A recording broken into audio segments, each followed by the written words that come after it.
Actually काफ़ी सारे SBI users को एक प्रॉब्लम आ रही है। जब भी एसबीआई इंटरनेट बैंकिंग के थ्रू काफ़ी सारे यूजर्स अपना मोबाइल नंबर अपडेट करवा रहे हैं, यानी कि चेंज करवा रहे हैं, तो उनका मोबाइल नंबर चेंज तो हो रहा है, अपडेट तो हो जाता है, बट जैसे ही दोबारा से वो लॉगिन करते हैं एसबीआई इंटरनेट बैंकिंग में, तो वहाँ पर उनको ये बताया जाता है कि उनका यूजर नेम और पासवर्ड, यानी कि कुल मिलाकर के उनका एसबीआई इंटरनेट बैंकिंग डीएक्टिवेट कर दिया गया। अब आपको दोबारा से रीएक्टिवेट करवाना होगा। तो सबसे बड़ा सवाल ये उठता है कि आखिर में मोबाइल नंबर अपडेट करवाने पर हमारा इंटरनेट बैंकिंग क्यों डीएक्टिवेट हो रहा है, और दूसरी बात कि आखिर में इसका सॉल्यूशन क्या है, कैसे इसको फिक्स करें, क्या इसके लिए हमें ब्रांच विजिट करना होगा। तो दोस्त इस वीडियो को एंड तक देखिएगा। इस वीडियो में मैं आपको रीजन के साथ सॉल्यूशन भी बताने वाला हूँ। वीडियो काफ़ी ज़्यादा इन्फॉर्मेटिव होने वाली है, लाइक और शेयर कर दीजिएगा। और अगर आप इसी तरह का कंटेंट देखना पसंद करते हैं तो चैनल को सब्सक्राइब करके नोटिफिकेशन बेल को जरूर दबा दीजिएगा। तो चलिए शुरू करते हैं। वैसे तो इंटरनेट बैंकिंग डीएक्टिवेट होने के कई सारे रीजन होते हैं, लेकिन काफ़ी सारे यूजर्स का ये कहना है कि मैंने एसबीआई इंटरनेट बैंकिंग के थ्रू अपना मोबाइल नंबर अपडेट करवाया, यानी कि चेंज करवाया, और मेरा मोबाइल नंबर अपडेट भी हो गया। अपडेट होने के तुरंत बाद मैंने लॉगिन करने की कोशिश की तो मेरा यूजर नेम और पासवर्ड डीएक्टिवेट बताया गया, यानी कि एसबीआई इंटरनेट बैंकिंग डीएक्टिवेट कर दिया गया।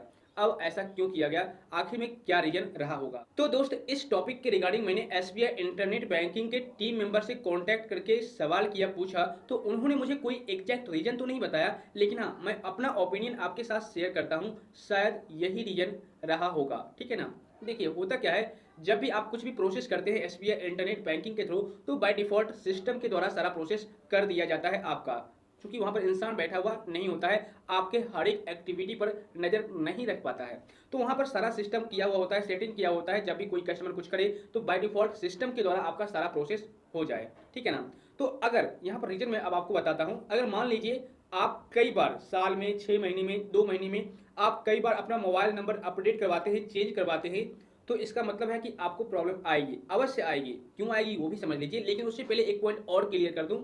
अगर आप साल में एक बार भी अपने मोबाइल नंबर को अपडेट करवाते हैं तो भी यह प्रॉब्लम आपको फेस करनी पड़ सकती है। वैसे अक्सर हाँ आपको नहीं फेस करनी पड़ेगी, क्योंकि मैंने भी मोबाइल नंबर को अपडेट करवाया था, मुझे तो प्रॉब्लम नहीं आई, लेकिन हो सकता है शायद आपको देखने को मिल गया होगा, यह प्रॉब्लम आपको आ गया होगा। प्रॉब्लम आने के रीजन समझ लीजिए।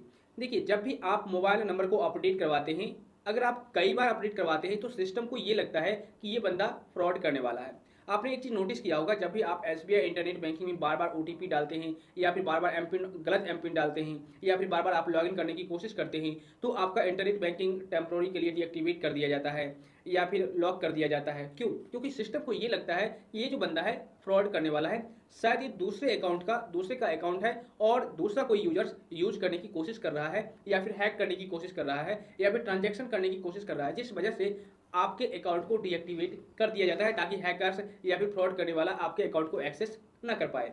तो अगर आप कई बार ऐसा करते हैं, मोबाइल नंबर को अपडेट करवाते हैं हर 2 महीने पर, 3 महीने पर, तो आपको यह प्रॉब्लम अवश्य फेस करनी पड़ेगी। लेकिन मान लीजिए आपने एक बार ही, साल में एक बार मोबाइल नंबर को अपडेट करते हैं, तो उस सिचुएशन में आपको प्रॉब्लम तो फेस करना नहीं चाहिए, लेकिन हो सकता है आपको प्रॉब्लम फेस करना पड़े। तो यही मेन रीजन है, सिस्टम को ये लगता है कि आप फ्रॉड करने वाले हो। मतलब बाय डिफॉल्ट को शायद पता चलता है, कैसे ये तो मुझे समझ में नहीं आता, लेकिन वो आपके इंटरनेट बैंकिंग को इसी वजह से डीएक्टिवेट कर देते हैं। अब यहाँ पर जब इस वजह से आपका इंटरनेट बैंकिंग डीएक्टिवेट हो जाता है, तो आप उसे घर बैठे ही सॉल्व नहीं करवा पाएंगे, ठीक है ना। मतलब कि उसे रीएक्टिवेट नहीं करवा पाएंगे।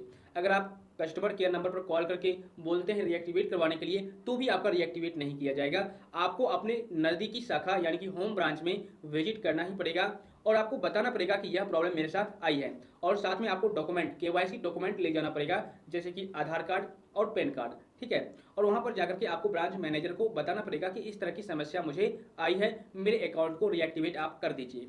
तो वहां पर जाने के बाद आपका जो अकाउंट है 2 मिनट के अंदर अंदर रीएक्टिवेट कर दिया जाएगा, कोई दिक्कत नहीं होगी। हाँ वहां पर आपसे टाइम लिया जा सकता है, 1 घंटे, 2 घंटे, या फिर एक दिन भी, लेकिन ज़्यादातर केस में 2 से 5 मिनट के अंदर अंदर ही आपके अकाउंट को रीएक्टिवेट कर दिया जाएगा, कोई दिक्कत नहीं होगी।